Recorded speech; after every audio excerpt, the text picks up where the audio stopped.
why are you calling me? I'm busy. I just want to sell the house and make my commission. All these seller finance deals. Hey, we make sure you get paid. Cool. How about I give you $2,500? How about you kiss my? Okay. You be the real estate agent. I'm reaching out to you to see if you have any other listing that you would, or you know of anybody else that's looking to do some sort of seller finance. Okay. Oh wow, this is gonna be rough. All right, prayers. All right, Kevin. Why are you calling me? I'm busy. Hey, Jason. My name is Kevin Cho. I was calling about the listing that you already sold a couple months back on 123 Yeah, Main sold Street. it. Thanks for calling. Yes, that's exactly the reason why I'm calling is because it looks like you sold that on seller finance. Your client sold that on seller finance? Yeah, we did. It was a piece of it. What's your point? Well, the reason I'm calling is because trying to buy more seller finance deals, trying to connect with sophisticated agents just like you, and see if I can, if you can help me find a seller finance deal, or if you know of anybody, still get you paid. You know what? It sounds like you're broke, and I just need people that are buying. It's tough for us to sell a house right now. I just want to make a commission. How am I going to make any money with you calling me asking for seller finance deals? Why would I not just buy them myself? Well, you said you want to make commissions right now. I mean, are you in the market to buy it? Listen, make me a cash offer on one of my properties. No. You have you. I mean, I wasn't calling about your property. I was just trying to see if you know of anybody that's looking for seller finance. I'd love for you to represent me on some of them, possibly if you find something. Listen, I can't take that risk. We had one. It was forever ago, maybe 10 years ago.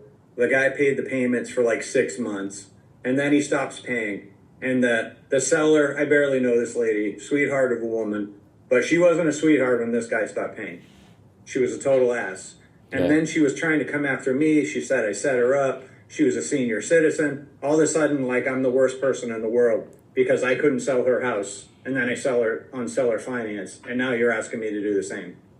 Okay. Well, I mean, that was 10 years ago. The market's different now. I mean, potential on a seller finance deal. It's like, isn't it the best case scenario if the homeowner, if the buyer ends up defaulting because you take the house back and you sell that thing again? I guess. Yeah, and if you were so against it, why did you advise your client to sell their listing, sell that house on seller finance like last month? Because I was so sick of this lady, and it was like she was just far off on her price, and I got to the point where I was like, I don't care what happens to this lady. She's calling me at all hours. She thinks I'm like, she can just call me whenever. It's like, I got a family. I don't have time for that. I'm just a realtor. I just want to sell the house and make my commission. All these seller finance deals. Hey, we make sure you get paid. Cool. How about I give you $2,500? How about you kiss my? Why would I take $2,500 when I can list this and get a full commission? So you're telling me if I can get you your full commission covered on every single deal, you will help me find the seller finance deal. If you come unrepresented, I represent you and the seller, and I'm a serious seller or agent here. I need 6%. I'm not selling for 2.5%. I'm not selling for 4%. Blah blah blah. Okay. I need to get paid. I can do that for you, Kevin. Do I get a lot of seller finance deals? I do, but I always try to convince them to sell cash. Yeah. It's better for my sellers. I know if I sell cash, I sleep well at night. If I sell on seller finance, there's always the option of me getting that call that, hey, they're not paying. Got it. Well, here's what I'll do. Here's what I have done is I have 4 agents that I work on a consistent basis. 2 in Tampa and 2 in Dallas, Texas, and they represent me on every single seller finance deals, and they probably make close to 30-40 grand with me just with me, right? And I don't know what your business is like, but I've never not paid a full commission. So if you want to be in it, I'd love for you to start helping me out with helping potentially finding some seller finances, because like I said, I have 4 agents that will make together collectively 120 grand a year just because I buy seller finance deals that they bring to me. Some of them are on the market that I can go directly to seller on, but I give them an option to represent me. So how do you sell them? How does the commission work? I don't understand. If I'm not selling it, how do I get paid? Well, you represent me as the buyer's agent. Right. So is the seller paying my commission? No, they're not going to want to do that. Well, sellers, it depends on how you structure it, but sellers usually the commission gets paid out from the down payment from the seller, which the seller usually builds into the down payment. So my seller is going to get a low down payment or nothing, and they're going to have to pay me. They're never going to go for it. And it's like, Devin, that these prices are all upside down. All our houses are soft right now. It's like these sellers, a lot of them bought after the pandemic, and they're not making any money. And it's like, sure, I get them free and clear here and there, but I don't know if this is going to work. Well, I mean, there's only one way for you to find out to see if it's going to work. Because, I mean, if it's working for 4 other people, I don't see why it wouldn't work for you. Right? Okay, listen. I have some people. I have an investor. His name is Mark. He's big in Tampa. I don't think I'm going to explain this well. So why don't you, I'm going to connect you two, but I want to make sure that I get paid. How do I make sure I get paid? Because I don't want to be in the middle of this deal. I just want to get paid, to be honest. But I can connect you two, and I just want to get paid for that. I don't want to pitch terms and screw it up. Every time I pitch terms, I don't really get it. They're talking about balloons and shit like this. Okay. It's not my wheelhouse, man. Perfect. If you just want to connect the dots, I do not pay full commissions if you're just connecting the dots, right? That's, you have to put in the work for you to collect the full commission. So I'm still happy to connect you. But obviously my pay, but your pay depends on your involvement in the deal. So if you want to, what if you pay me 3% on the first one, and anyone after that a full commission? This guy has like 30 properties. He's 75 years old. He was a truck driver. I guess that business went down the tubes, and like I said, he bought a bunch of them right after the pandemic. This guy's old. He doesn't have a million years left. He just wants to sell them. You sure he's going to do seller finance? He said he's done it before. Okay. You know what I mean? So it's like he knows what it is. That's why when you said that, he was the first guy I thought of. Okay. Perfect. Then let's work out obviously my deal has to make sense whether I deal with Mark. If Mark gives me a good deal and I have enough room, then yes. But then it depends on how I negotiate the deal with Mark, because if Mark asks for 20% and I have to pay 6% commission on top of that, like obviously that's not a good deal for me, right? So if you want to make that connection with me and Mark, then I'll work out the deal with Mark, and I'll and we'll figure out your commissions afterwards. Okay, I gotta go. I gotta go to the bathroom here. Just got out of lunch. All right. Well. How do you want to make that connection? Do you want to do a group chat or email thread, or how do you want to do that? Let me run it by him. Like I said, he's an older dude. I want to see if he's on board first. If not, I have other people. Like if you're buying specifically in Tampa, we have a bunch of houses in Andon, which is kind of by there, and I can connect you. But I've just been burned on seller finance, and I just need to know they're going to get paid. Okay. And also earlier you said you have your own houses. Are you looking to sell your houses on seller finance?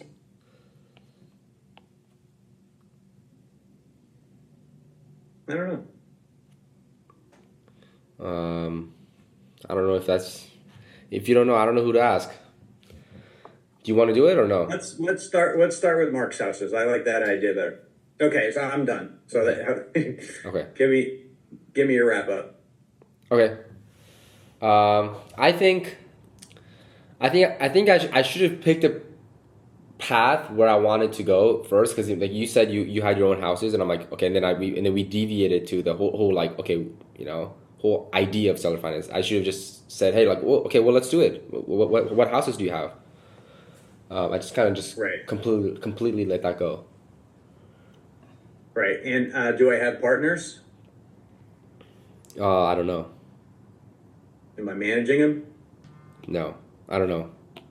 Are they Airbnbs? Are they long-term rentals? Are they group homes? Didn't ask. No third-party stories? No, just one. Okay. No, I thought the call was good. And persistence pays. And pretty much with seller finance, they're going to seller, they're not. It's not too hard of a transaction. But I always offer cash, and then we come to the number that doesn't work. Then I switch to some sort of seller finance. I see. But I thought it was good, Kevin. I like it. Okay. You were like the last caller. I can't remember her name, but you kept your pace. You never got rattled. You kept your tone, and I like that because it makes it so I can't fight back so long. I get winded. Yeah. If that makes sense. Okay. So that's the only thing I would have said. How are you managing these? Are you have any partners?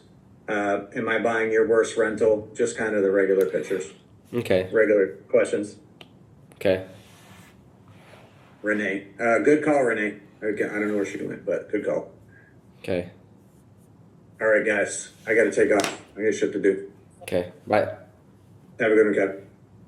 Hey guys, that was roleplay number 1. And if you guys have any sub-2 or seller finance deals that you want my team to take a look at, email it to deals@thekevincho.com and I'll have my team get back to you in 24 hours. Hello? Hey Chris.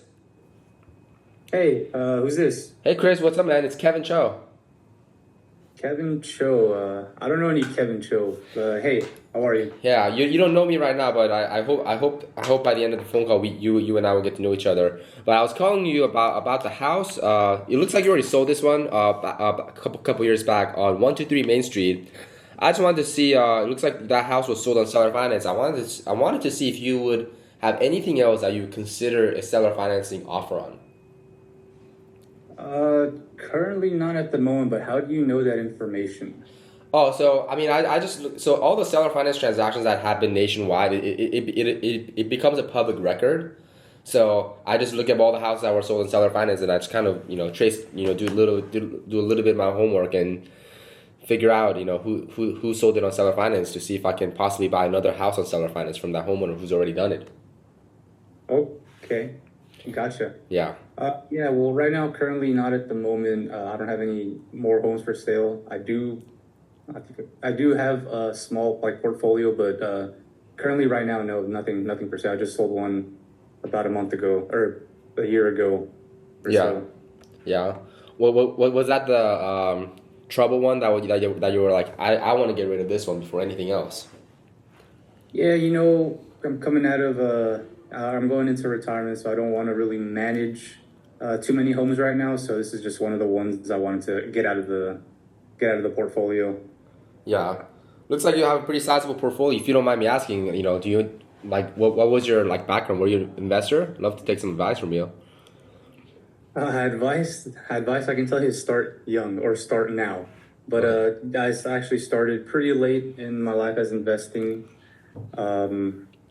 So yeah, just start now. And I was a small time investor and built up a very small portfolio and was able to live free financially. I see. Okay, well, before I even let you go, but do you know roughly when I should probably give you a call back? Like tomorrow, maybe a year from now, 10 years from now? Honestly, just take my number down. You can save my number. I would say at least within maybe 2 years. Okay, so I'll call you. So I'll call you next month then. Well, you can call me next month, but it probably still won't be under sale. Okay, that's fine. And when you do sell houses and seller finance, do you know what kind of term, like what kind of down payment and interest rate you ask for, just so I know, just so I have an idea going into it? Yeah, it depends on what city and state, but on average, what I'm looking for here is about 15% down. Anywhere, like I said, depending on the state, between 5 to 7% interest. Maybe 10 with a 10-year balloon. Okay. Got it. Yeah, all right. I'm just writing these notes down so I know next time I call you, I know exactly what to expect. But yeah, like I said, I'm not a big time investor. You're working with a mom and pop investor. I only buy like one house a month at most, but I buy them and 99% of them I buy them on seller finance. So love to start a relationship with you to see like what ends up happening. Are you one more question? Are you looking to buy anything in any time future? Currently not right now. I'm just looking towards retirement and looking to just get money without doing much. Okay, got it. Well, Chris, I appreciate your phone call, and I'll talk to you in a few years, I guess. Yeah, I look forward to talking to you again, Kevin. Nice to meet you. Nice to meet you, Chris. Thank you so much. You're welcome. Bye. So, Chris, what do you how do you feel? Pretty easy? Yeah, pretty simple. Yeah. Yeah. I try to make it a little difficult. Yeah. Just a little.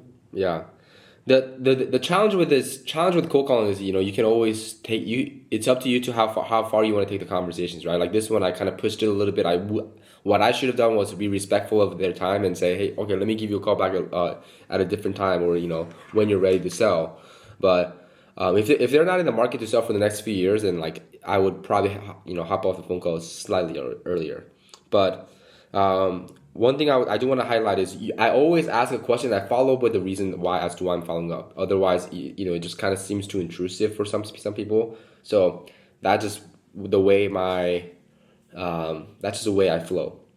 And I said this at the workshop. When you're cold calling, you need to get into the rhythm as quickly as possible, because this is technically the first phone call of the day, and I just came from a weekend of workshop, right? So I'm physically tired, not fully recovered, but you wanna get to a point where you're picking up the rhythm as quickly as possible. But Chris, what have you noticed? Definitely, you ask open-ended questions and let the seller. You basically ask questions that give you the answers that you need from the seller. Right. And on top of that, I noticed that you lead the conversation. You're the one that takes charge, asking the questions and just leading from point A to point B to get all the information you need. Right. Right. And I also like to over assume, because people would tend to correct you if you're wrong. So I don't go. So what was that line that I used? Should I follow up with you in 1 month, 1 year, 10 years? Right? I over exaggerate. So they're like, oh, if I just say something along the lines of, okay, I'll follow up with you in a bit. That's a very vague statement.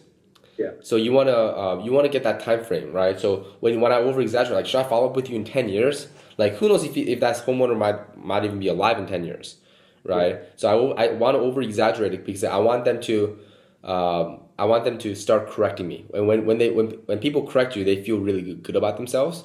So always put yourself in a position where people are correcting you.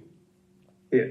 You also, the one thing I like that you do is, from all the conversations, and including this role play one, is that you like to butter them up.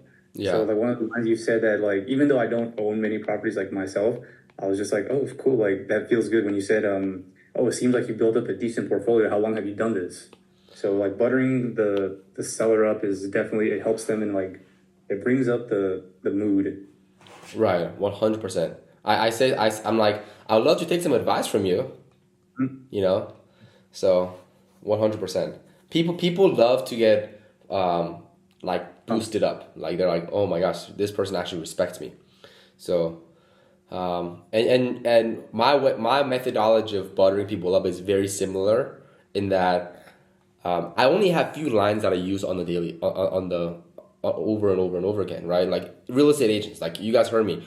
Oh my God, you're the first person to pick up the phone call on a Monday morning. Oh my gosh, nobody picks up the phone. Thank you so much for picking up the phone.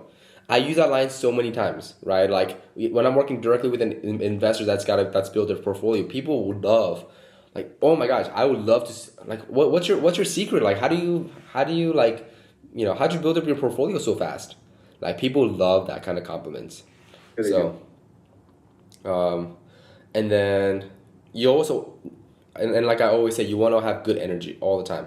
Hey, even if you're not in the best mood, try yourself to be your energy transfer. So if you're talking as if you're talking a monotone in a monotone, then the other person would also receive that and not get a good energy from you. So those are a couple of things that I took away. There we go. So would you not say something at the end of the conversation like, can I send you my contact information just in case you decide to sell a property before I get back with you, or something like that?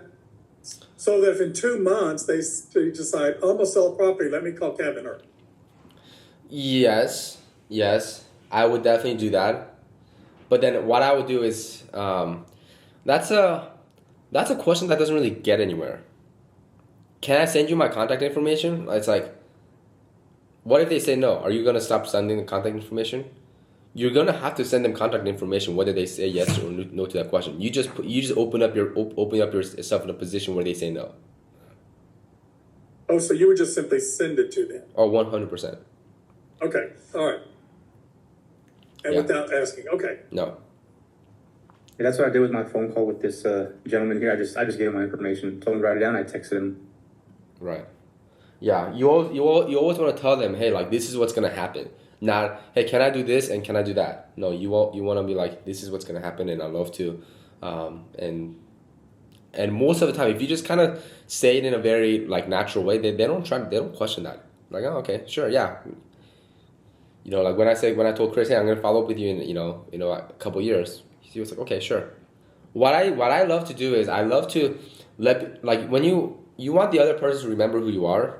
So what I love to do was I would tell them, hey, I'm Kevin, but you can call me Korean Kevin, right? It's like Korean starts with K, and then Kevin starts with K, so Korean Kevin, right? It's silly things that people like remember you as. That was roleplay number 2, and if you guys are wondering where I get my list to find all my subject to deals and seller finance deals, go to propstream.com and use the code Kevin for free 7-day trial, and watch my videos on how to find these lists. You should be the listing agent that already represented a seller finance transaction in the past. Okay. And I'm asking you because I'm calling you and I say, hey, Ashley, it looks like you represented a seller finance transactions in the past. I just wanted to see, I ask you, connect with you to see if you have or if you know of anybody that has seller finance deals, maybe your clients.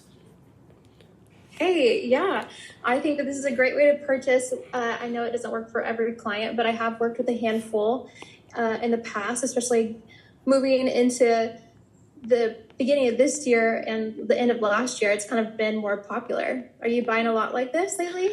Yeah, that's like my entire business model is my entire business model is just, okay, well, how can I buy more seller finance deals? Because I did a couple of seller finance transactions in the past where I bought an entire portfolio from that seller, and I'm like, this is what I want to do. I don't want to reach out to 100 different sellers for 100 different deals. I'd rather reach out to work with one agent like you, and try to see how many more deals we can do together just with one relationship. Yeah, absolutely. I'm all into that. Or what are you picking them up as? What does the terms look like, or what do you need? What does that look like for you on your side? The last one that I picked up, it's crazy, and you probably won't believe it, but it was I put 3% down on a triplex, and I got a 0% financing through from the seller with a 7-year balloon. Okay, wow, those are great terms. Yeah, so. I mean, obviously, and here's the thing is there are only few agents that I work with, or there are only few real estate agents that actually understand the value of seller finance, and obviously you being one of them. So I just figured, okay, like how can I just connect with as many Ashleys as possible, because I feel like as a buyer I buy not a lot, just maybe 1 or 2 every single month, but like any seller finance deals that you bring to me or that you run across, and I'm the buyer for it, I would love for you to make commissions on every single one of them. That'd be amazing. What does that look like for you? Is it like my full commission, or is it going to change like per deal? What does that look like for you? Yeah, well, let me put it this way. I've never not paid a full commission, right? Okay. So sometimes listing agent will get 5%. It will be 5% split between the two parties, and so they will get 2.5%, and I will always pay the full 2.5% commission. Okay. I like that. Why don't you go ahead and send me what areas and markets you're in, and that way I can see if I have anything currently, and then as I come across things, I would love to send them your way to see if they work for you. Perfect. Do you dabble into multifamily space at all, or are you just kind of, you're niche down on that single family? Pretty much single family, but I do come across some multifamily from time to time. Is that what you're into? Well, I'm trying to. Well, what I'm into is not specifically single family or multifamily. I'm into business of buying an entire portfolio on seller finance. And what I've realized is that most homeowners that are into multifamily space, they usually have more than one multifamily building. So, I'm like, I'm just trying to figure out, to see like, okay, do I have a shot at buying this entire portfolio? Because I will buy a bad deal just for me to have a shot at the entire portfolio, then buy one good deal, but I only have one, but the seller has only one house. Does that make sense? It does. That's interesting. Yeah. That's a good way to look at it. Okay, I have one more question for you. Are you actually the end buyer, or are you going to try to go and assign these? I will be the end buyer. I'd be happy to do no inspection period or no assignment clause, whatever makes you feel comfortable. I'll be happy. I'll be also happy to show you what my portfolio looks like. Possibly even get you in contact with some of the sellers that I've worked with in the past. And yeah, I work with a lot of wholesalers that sell me deals, but but like 99% of the time, I'm the end buyer. Okay. I'm okay with the signing. I just asked for you to be upfront and honest with me what your plan is to do with it.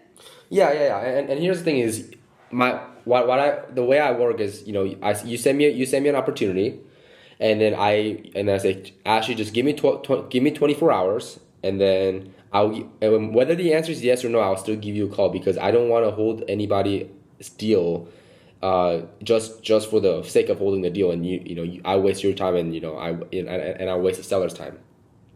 I appreciate that, and you letting me know your turnaround time is extremely helpful. Yeah, That's perfect. Yeah, like I said, I'm not here to waste your time. Like I have no intention of wholesaling it. If I do end up wholesaling, I'm gonna be before I even go under contract, I'm gonna say, hey, I'm not the end buyer. My intention is to wholesale this deal. Awesome. Well, Kevin, let's connect and let's see if we can get some deals done together. All right, sounds good. Thank you, Ashley. Thank you. Have a great day. Yeah. Very similar conversations with Ashley, right? Like, she was the agent, but the conversations just is very similar, right? Like, butter her up, right? Oh my God. Like, there's only few real estate agents that understand seller financing, and you're definitely one of them, right? I slide that in, right?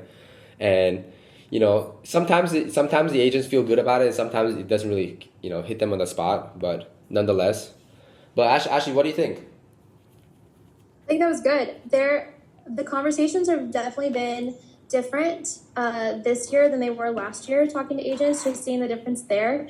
But you're like hitting it right on the head with saying like buttering them up. You're building a relationship with them, and even though it might not be on that one deal, you want to build that rapport with them, because they're going to be the ones that bring you deals. Like, you're going to find a handful of sellers who are going to bring you like repeat business or have a portfolio for you to buy multiple, but to build that relationship with the agent, and especially the ones that know seller finance or even like doing sub 2, they're gold, like true gold. So to have that friendship there and for them to think of you on their future deals is so good. What I've experienced with agents that are doing multiple deals versus real agents that are just only doing one-off deals here and there is that agents that do multiple deals, they are actually really easy to work with. Yes. Right? Like, like people say, oh my gosh, this agent's horrible. Well, they're horrible because, they only do one deal. So this is not their full model. Like, I work with a real estate agent that strictly does like small multifamily on seller finance. Her name's Lisa. Her name is Linda, and I can tell you, she is one of the sweetest ladies I've ever done businesses with, because she understands that this is a relationship-based business. But the agents that are just giving you a headache and they're just kind of totally rude, like those are the agents that you don't even want to have conversations with. And here's the thing: is most agents are okay with assignment. What happens is people are trying to hide certain information, right? Like if your intention is to wholesale, you just have to let them know my intention is to wholesale it, and I'm very upfront.